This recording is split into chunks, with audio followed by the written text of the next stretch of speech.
Donc Francis Canterini, je suis président de France Parrainage et je voudrais peut-être vous raconter comment j'y suis arrivé, quoi. Ouais. Moi, avant ma retraite, c'est-à-dire début 94, je n'ai jamais fait de bénévolat ou d'associatif. J'étais, disons, beaucoup trop occupé professionnellement et mon parcours m'avait quand même donné l'envie d'aider les autres.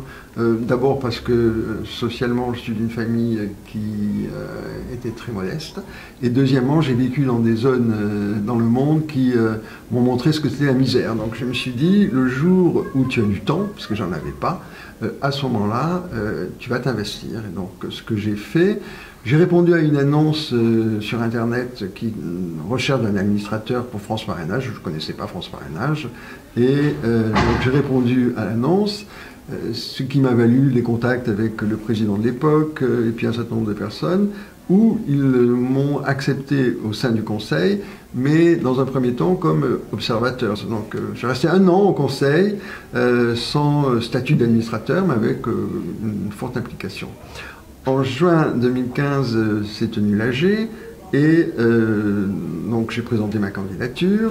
Les personnes qui étaient à l'AG, qui pouvaient voter et donner leur avis, mais certaines, et notamment je pense de Bretagne, il faudrait que je vérifie, se sont abstenues en considérant que mon passé de banquier n'était pas très propice à me lancer vers l'associatif.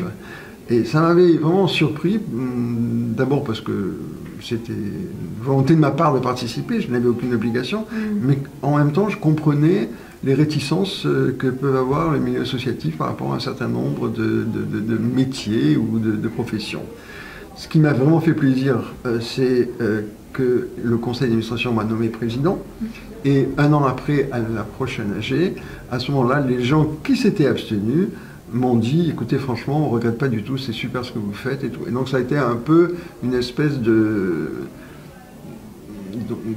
réconfort, ou en tout cas, je me suis dit, tiens, le travail a servi, puisque les gens reconnaissent qu'on peut avoir été quelqu'un, mais on peut aussi être quelqu'un d'autre.